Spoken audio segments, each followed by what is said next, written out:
وإن أوهن البيوت لبيت العنكبوت لو كانوا يعلمون. The weakest of homes is the home of the spider, if only they knew. And it's not just because of the web, but also for what happens inside it too. The most fragile of homes, home to the most ferocious of family feuds, a husband and wife relationship that is solely based on being used for consummation. See, as soon as they finish mating, the wife would then consume the body of her own husband. It's disgusting, and so can the children be too. See, as soon as they mature, they would chew upon their own mother as a source of food. It's sinister, it's crude. I don't want to imagine it, but it's true.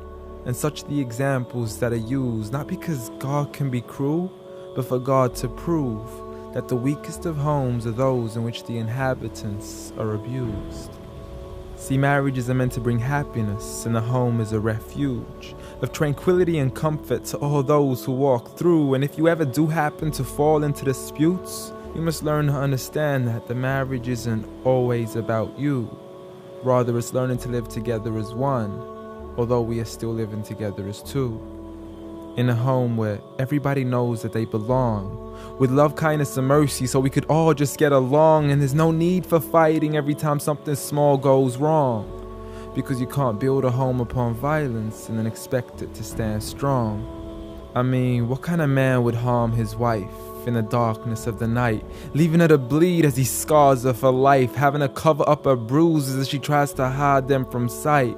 See, he's so focused on her responsibilities, but fails to realize that he also owes her rights. See, as a husband, you're meant to provide, protect, respect, guide, and guard her. You are her garment, her lifelong partner, her Prince Charming who should charm her, her knight in shining armor. But a night has turned into a nightmare as he spends his nights trying to harm her. As she begs him on her knees, please, I need you to be calmer. I urge you, see, patience is a virtue. I never even heard you. I promise I didn't mean to hurt you. Please don't be mad. And please don't let the kids see, cause it's not right for a dad. It's sickening, it's sad that such scenes are happening in reality within the homes of so many broken families. It's a calamity that we forgot what the meaning of marriage is. Did you forget that the best of you in character is he who is best to his wife?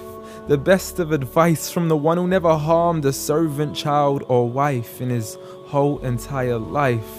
Muhammad sallallahu alayhi wasallam. He was the best of examples in how to treat a woman right.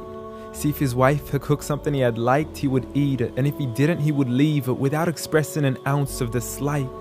He would even refuse an invitation to food until his wife had also received an invite, and he would help around the house too, just to make her workload light. He was the pinnacle of being polite. And he taught us that the strongest of men is not he who knows how to fight, but rather he who restrains his anger right at the moment of strife.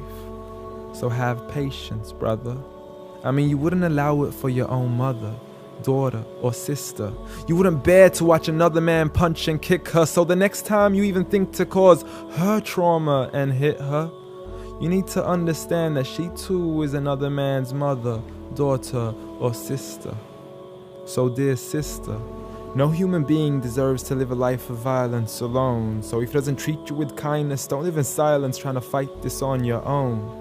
Rather seek help from God first, and don't be afraid to then pick up the phone and let your people know that you are no longer willing to live in the weakest of homes.